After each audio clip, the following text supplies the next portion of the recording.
I'm Rodney. I am from the pOedGamer YouTube channel, and this is my video on the top 5 rules for gaming guests. I have a guest with me today. His name is Tim. So when Rodney first asked me to be a part of this video, I honestly didn't think that it would be the best video to place on YouTube. Basically, as I thought about it though, I realized that most gamers are introverts and we're pretty socially awkward. So I thought that actually having an etiquette video was actually right for us to do. My reasons for doing this video are kind of similar to Tim's. I have experienced some gamers that have come over or that have come to my house to play games, and they have done things that has made me want to ask them to leave, but for whatever reason I didn't ask them to leave, and hopefully this will, it's kind of a guideline. It's not really hard rules, but kind of help people if you're first time going to a game, or if you're experienced gamer, maybe these are things you might want to watch out for and not actually do.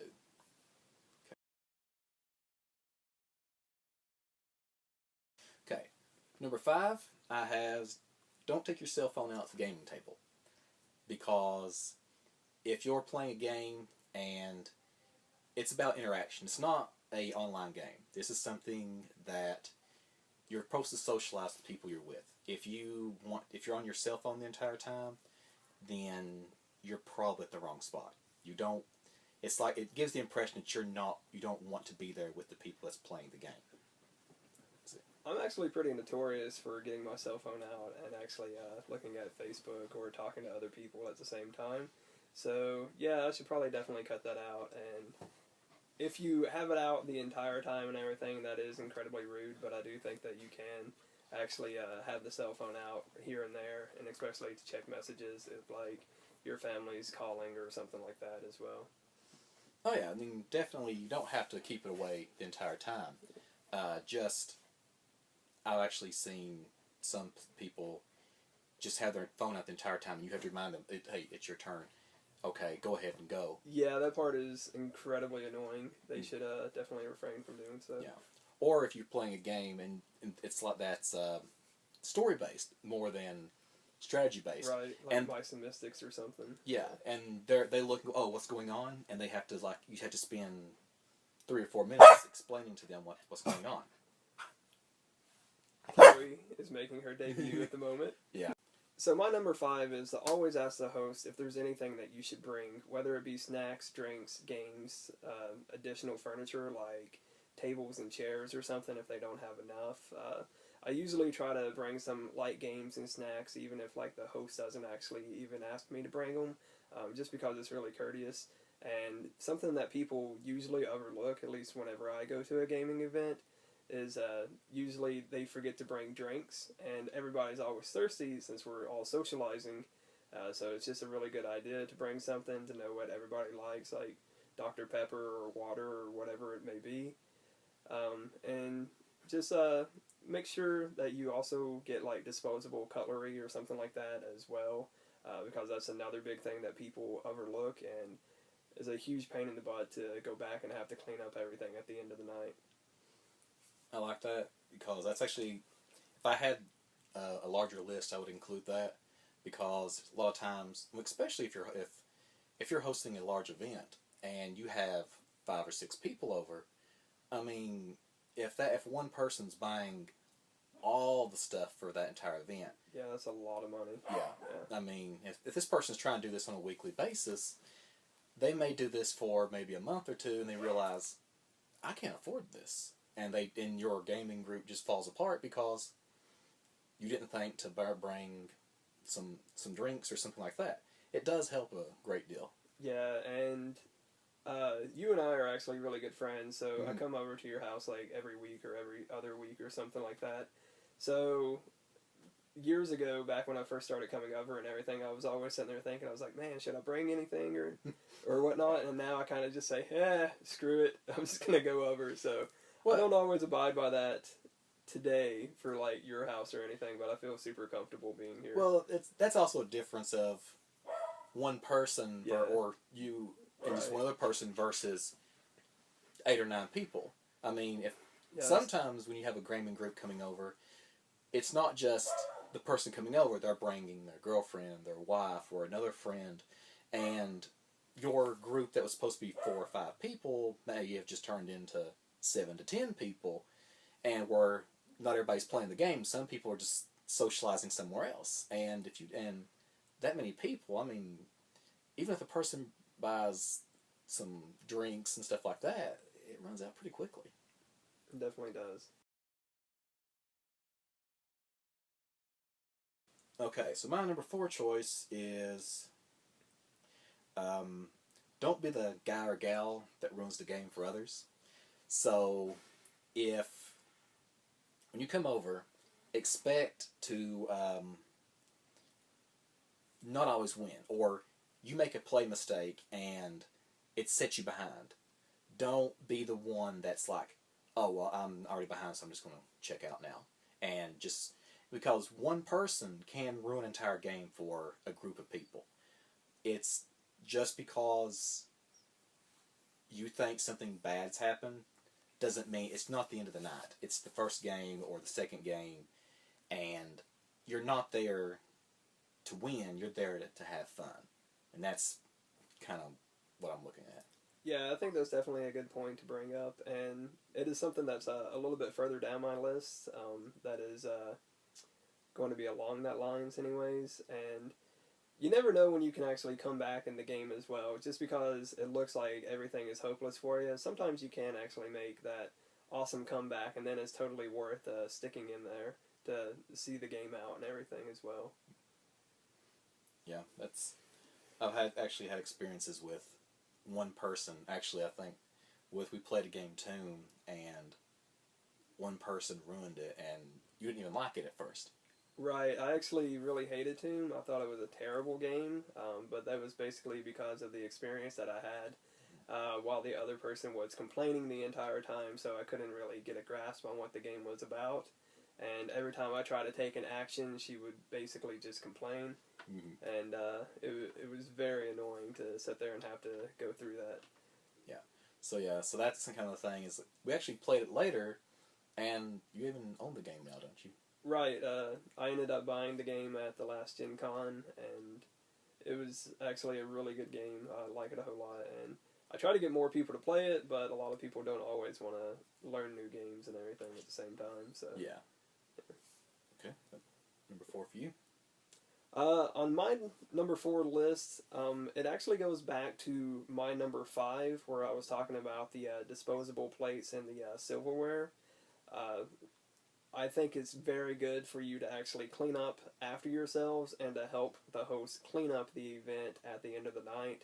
Because I know whenever there's like a party or something like that where there's more than 5 people or something, that it really takes a lot of time to get the house back into the shape that it was previously, and especially since you take so much time to set the event up anyways to get everything prepared for everybody, you really don't want to spend an hour or 2 after that just going back through and cleaning everything up. So it really just helps if you just pick up as you go, and so that way at the end of the night it really just takes a few minutes to get rid of everything. And that's why I like disposable plates and everything for the actual event. That way nobody has to wash dishes at the end of it. Yeah, it's one reason I don't host large events at my house. I mean, if I have 4 people over, to me that's a large event. So and it's not really just because of plates and everything. It's just that generally when I have larger events or larger groups of people over like that, it's always more people. I run into issues people doing these things about the things like that are on my list than if I have smaller groups. So one, like that's another one. But that some people are very clean. Some people just are very, very messy. It's basically a polite way of saying it. All right. Anything else? That one? No, go ahead. For number 3 is something I do a lot.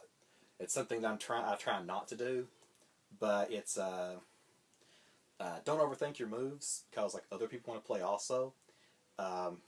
Because I'm really big into Magic the Gathering, and where it's like strategy based.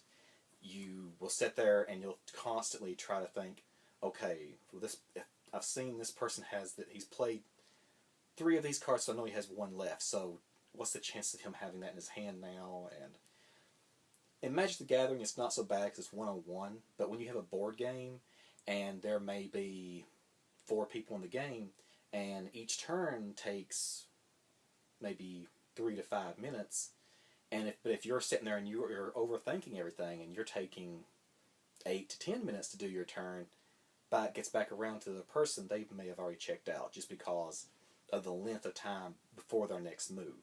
So this is something I'm trying to get better at, but I really want to win in things. I'm very competitive, and that's something I'm trying to, like in Magic the Gathering, I'll always be competitive. I can't play casual in that game. I've tried, and it just doesn't work for me. So, but like other board games, like the ones up here, I'm trying not to be as competitive. It's like, oh, if I lose, no big deal. If I win, that's okay too. Yeah, analysis paralysis is definitely a huge issue within the board gaming industry, and I think it has something to do with the types of games that you choose. Mm-hmm. So if you know your gaming group and you know that everybody has like some analysis paralysis sometimes, that you'll try to choose like some lighter games and everything where you don't have as much decisions to actually make in it. Mm-hmm. At the same time, I really do like really in-depth strategic games. I am a huge fan of Magic the Gathering. I simply think it's the best game that's ever been made. But with that being said, I do play a lot of Commander, and within Commander, I am definitely guilty of just sitting there, taking my time to think of all the different plays that the other players and everything could possibly make, so I can just sit there for, like, say, 5 minutes sometimes, which is an excruciatingly long time, especially when somebody else is doing it to you. So you really, really should try to keep the analysis paralysis down as much as possible. Even if it's not going to be the optimal play, just remember that you are there to socialize and to actually have fun with the rest of the crowd. Yeah, I mean, like Magic the Gathering, I understand it's something I've been into for a long time. I've done the same thing. Against you, I've done the same thing. In Commander or in regular Magic, we'll play a game and 10 minutes have passed and, well, I've done my turn and he's on his turn. What passes back to me, it may be 5 more minutes before he gets to play again. So that's something I think we've kind of accepted for that game. But for games like Last Night on Earth, if your turns are taking that long, so like kind of light games like that, or they're more story driven than actual event driven. If that's the type of game you're playing and you're taking a long time because you have to win, you might want to tone it down a bit because it's actually something you're getting a little too involved in. Yeah, and in addition to the analysis paralysis aspect of it, sometimes the exact opposite can happen. It's like people are just taking their turns insanely quickly and they're not even thinking about it, whatever, just because they don't want to be in the game. At least try to put forth a little bit of effort to make it look like you actually do want to participate. And some other games might be the wrong choice for the gaming group again. Similarly, like in Ascension, you can actually take incredibly long turns, while I think Ascension is pretty much great for just about anybody after like an introductory game or so. It's a really good game and it's one of my favorites, but sometimes the turns in Ascension and everything, you can just be sitting there and almost be going infinite and just obtaining like 100 honor or something like that ridiculous in one single turn. And everybody, if you're playing that game as a multiplayer game, is just sitting there and they're just waiting for their turn because there's no player interaction during the rounds and everything, which is why I typically think that Ascension is best as a 2-player game. I actually kind of despise it as a multiplayer game because nobody's doing anything in between the rounds. Mm-hmm. It's actually one of the things that I think I've played Ascension multiplayer at the tournaments at Gen Con and once at your house. Right. Every other time. Well, actually, the tournaments at Gen Con were just one-on-one. Yeah, so I've actually only played Ascension multiplayer maybe once or twice. So yeah, And it does, like you said, it does. Some turns do take a long time. And it's not even you're trying to analyze things. Like new cards come up, and you're like, oh, and you're constantly going a lot of times. But sometimes it's like, okay, well, there's this play and there's this play. It's like if you spend, I mean, you think, well, I'm just spending a minute or 2 minutes on it, but if you do that every turn and there's 10 turns in a game, well, that means everybody's sat there for maybe 20 minutes doing nothing because they're waiting on you to make a choice. So that's kind of something that's really difficult for Ascension as well. Whenever you do increase the number of players, is the center row is always changing, so you're always having to develop your strategy as it goes along with it. So if you try to sit there and think of the plays that you're going to have once it gets back to your turn and everything, it most likely is going to be a completely different board state by the time that it gets back around to you. So, and you can just keep in mind that it is going to be a casual game as well, so don't overthink it.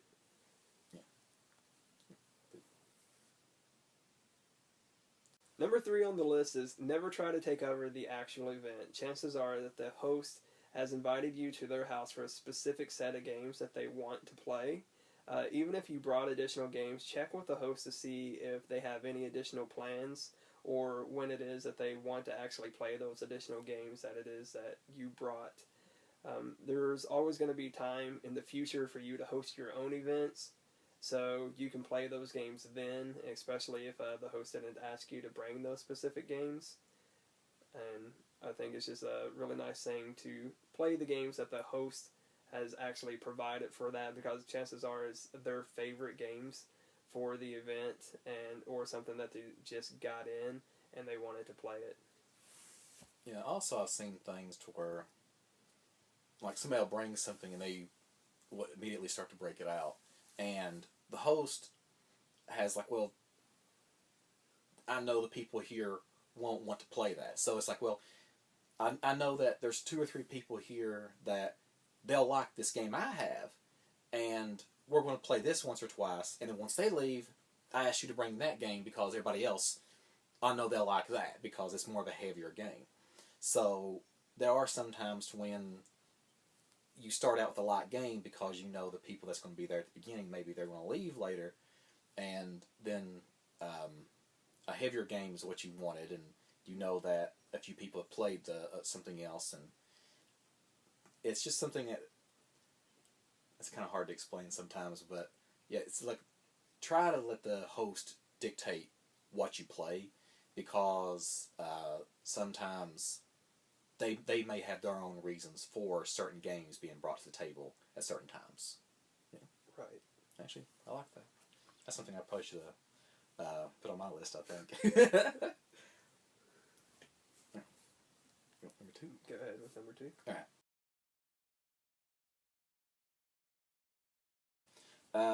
Number 2 is kind of goes back to one of the other rules.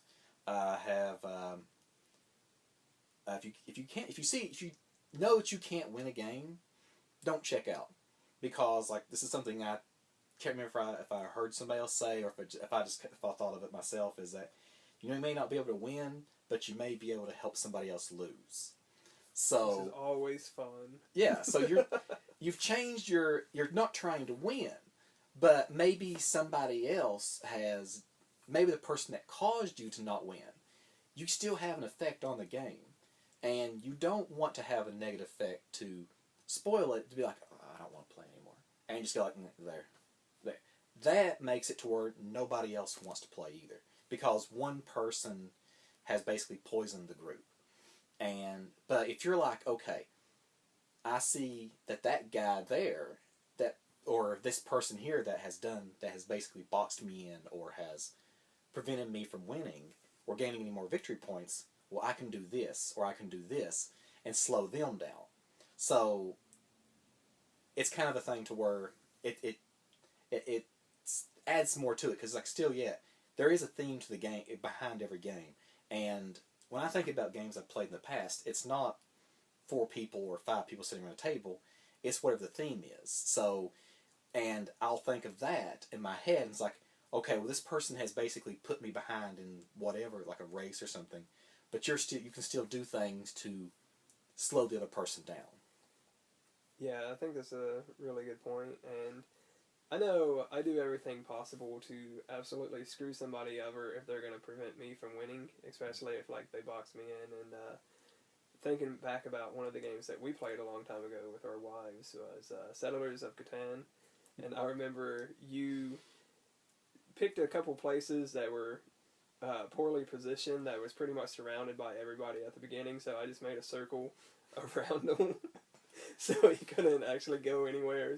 But I remember him just like freely giving away anything that he could to the other players and to try to help them win and prevent me from doing so. But that game, I did really well, so it didn't work out. Well, the thing was like the strategy behind that move was that the two spots I picked were pretty much I had every resource, and two of them were the most commonly rolled numbers. So I picked those two spots, and I had pretty much any resource I wanted, except for the resource to build the road out from his blockade. And I was like, literally, it was one row I had. He had the stuff to block me in, and I had, if I would have rowed to be able to get a wood or something like that, I could have built the road past where he would, so he couldn't have blocked me in. But I didn't make it, so he blocked me in. And it was still, I still had fun though, because my strategy from gaining victory points was, okay, what can I do to get the other two players victory points? And I would trade things like, okay, oh, you need lumber. Here's I'll trade 2 lumber for 1 of something else, or things like that. So that's something I've tried. That it was my idea behind it. So that's one of the things, like, I try never to check out from a game, because you can always have fun in a game, no matter what. I know, I definitely had fun during that game. That was probably the best game of Settlers that I've ever played. Oh, I'm that guy. No.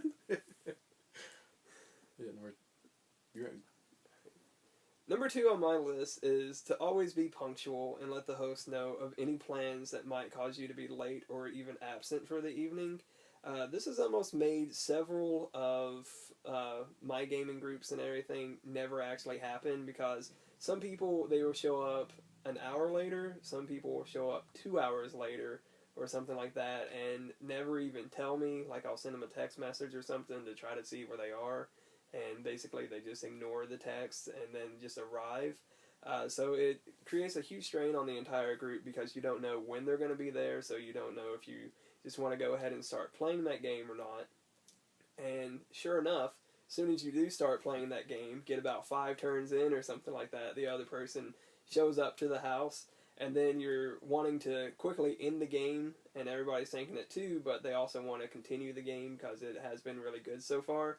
And then that other person is just sitting there on the sidelines for, say, another hour or something like that, and by the end of the night, they really don't even get to play much because they were late. And that was almost number 1 for me, because I actually really, really hate it when somebody's not on time to do something whenever they say that they're going to be there, and at least say that you're going to be there around a certain time. So if you're within a half an hour or something, that's perfectly acceptable.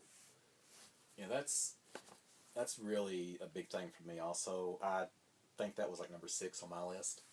The reason why is because there are filler games you can play. Say like, oh, 3 of us are here and 1 person's not. If they call and say, hey, I'm running 30 minutes late, hey, I've got all kinds of games we can play in 30 minutes. And really fun games.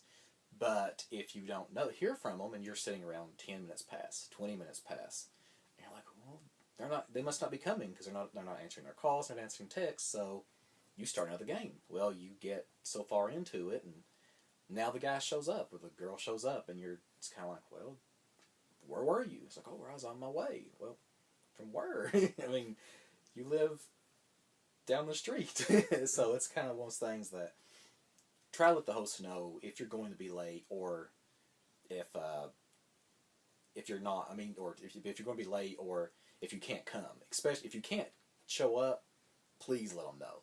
Because waiting on somebody, and some people will, like there's some guests, it's just like, well, let's just wait a little bit longer for that person to show up.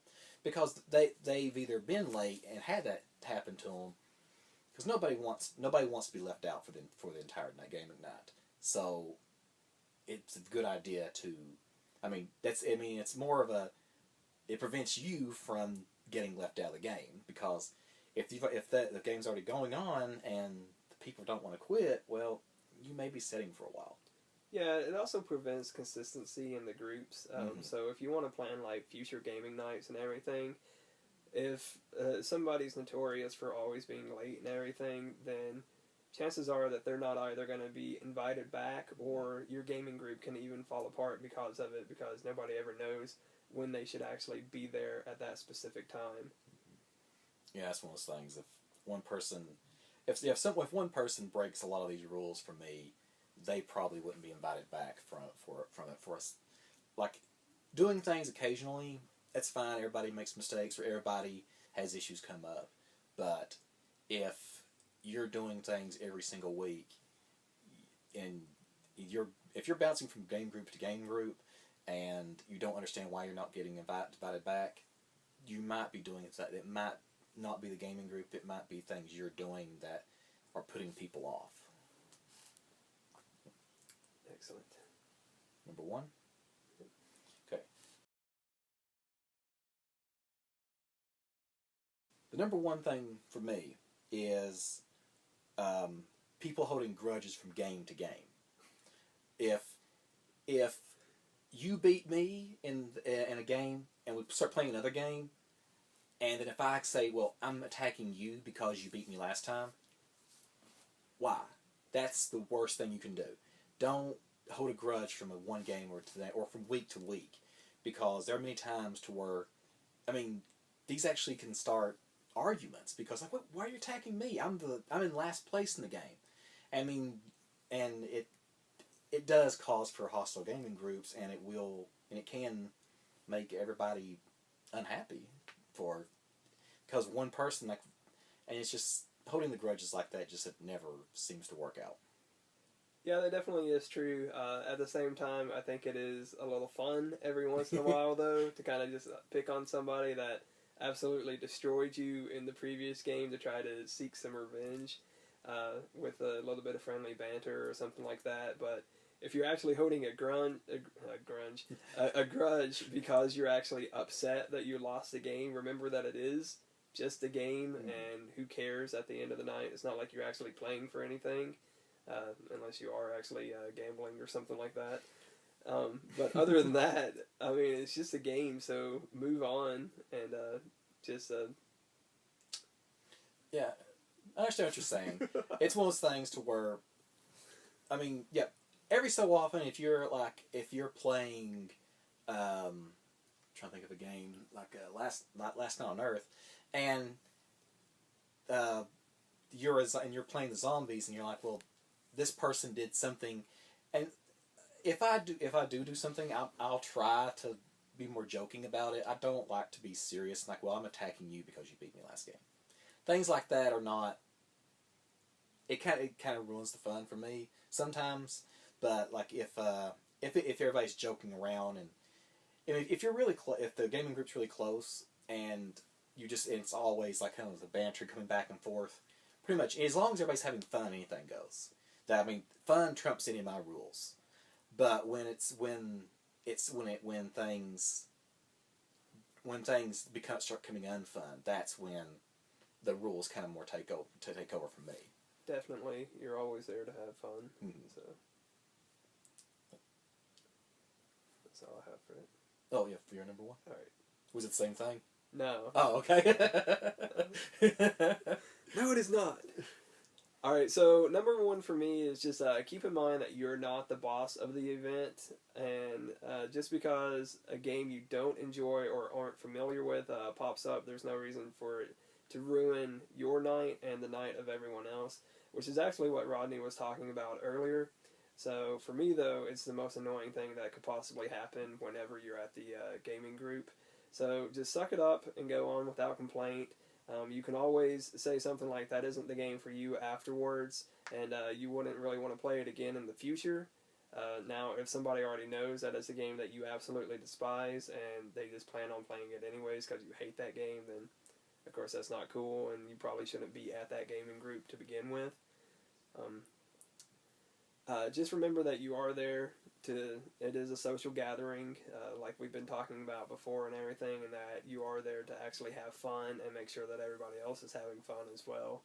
So, if you're going to be the person that's continuously complaining the entire game and everything of every move that's being made or whatnot, then yeah, we were talking about that you shouldn't just pull out of the game and everything, but if you are going to be that person and you know it for that particular game, then you probably should actually just go ahead and remove yourself from that particular game anyways, even though it's not ideal. Yeah, I understand. Should edit that part out.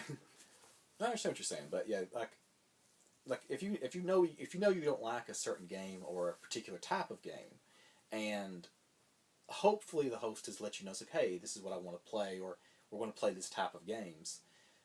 Either say, hey, all right, I'm up for these, but I'm going to bow out of these. So, like, either, I mean, there's nothing wrong with actually saying, hey, I'll be back in 20 minutes or however long the game is expected to be played, or just even saying, hey, mind if I jump on the game console or something else. I mean, because generally there's yeah, the host should always let you know previously what games are to be expected for the night.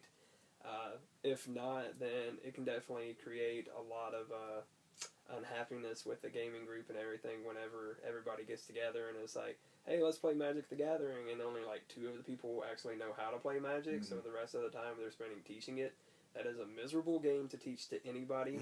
It takes forever. I don't care what anybody says. Like, you can learn it in a few minutes, the basics of it anyways, but to ever get good at it, it takes many of years to actually get really good at the game. So it's not an introductory game by any means unless you know that you're going there specifically to learn how to play Magic the Gathering. You know, also, like the decks that I build, and especially Tim, are not beginner decks. There's strategy, there's like you have certain cards in there for very specific reasons, and it's kind of like, well, you play this in this instance. Well, how often does that come up? Well, you'd be surprised, it comes up a lot.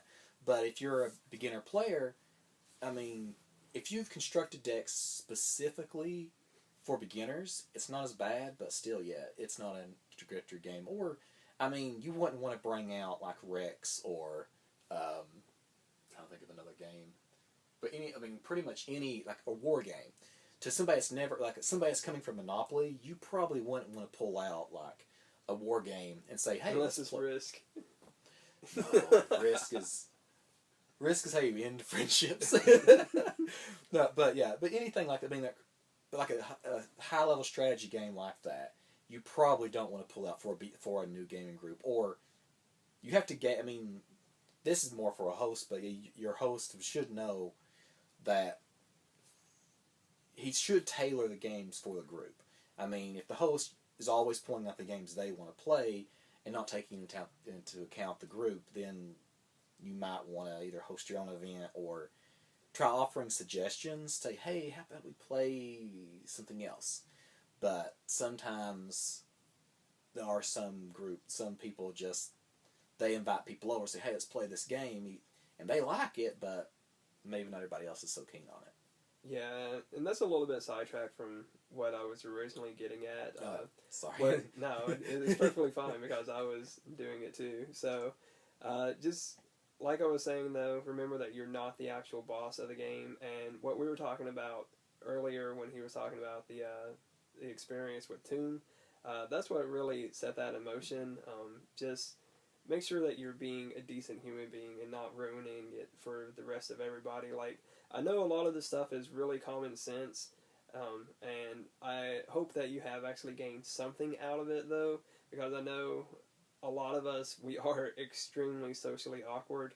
So, you don't always sit there and think about it. It's like I have a really hard time understanding emotions a lot of time whenever somebody is actually mad, unless they're like screaming at me or something like that. So it's definitely something that I need to think about myself a lot of the time. Well, also I understand like a lot of things also like your point is like with rules variants, like variant rules. Like if you like a certain rule, don't try to force that into the game if the host isn't wanting to do it. I mean, you can offering suggestions are great. Don't, but if the host says, well, I want to do it this way, that should be the end of it. That means, hey, I want to do it this way. Either the host likes it to play it that way, or maybe somebody's trying to show them you're trying to show the game, say, well, this is the way you can do it this way for these type of strategies, or it could be any number of things, but trying to dictate you want to play it this way because it's the way you like it, or you prefer it over. So it's kind of one of those things. It's that the host is the one controlling it, like you said, but kind of lost my train of thought there. Yeah, and I personally hate like house rules and stuff that he was bringing up. If there's any type of variance that's not specifically in like the rule books and stuff, generally I do not want to even remotely participate with them. But if I know that that's how the entire gaming group is going to actually be playing it, then I'm perfectly fine with that, because not to always talk about Magic the Gathering, but whenever we're playing Commander, there's so many different ways that you can take a mulligan and everything if you want to do like a partial Paris, or if you just want to do a normal mulligan. So I'm not gonna get on to you if one person does a partial Paris and then the other person just does a regular mulligan. I could care less as Commander, and it really doesn't matter to me at all. Yeah. That's pretty much my feeling on it also. Yeah.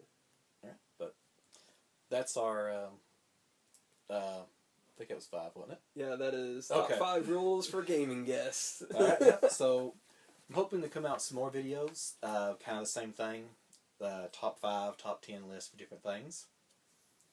I should have, next time I'll know to bring water, because your throat gets very dry doing this. And, so yeah, a lot of things is that if anybody has any suggestions for lists, you can post them in the comments, and I'm sure there'll be some comments. Oh yeah, and we'll try to take them into account.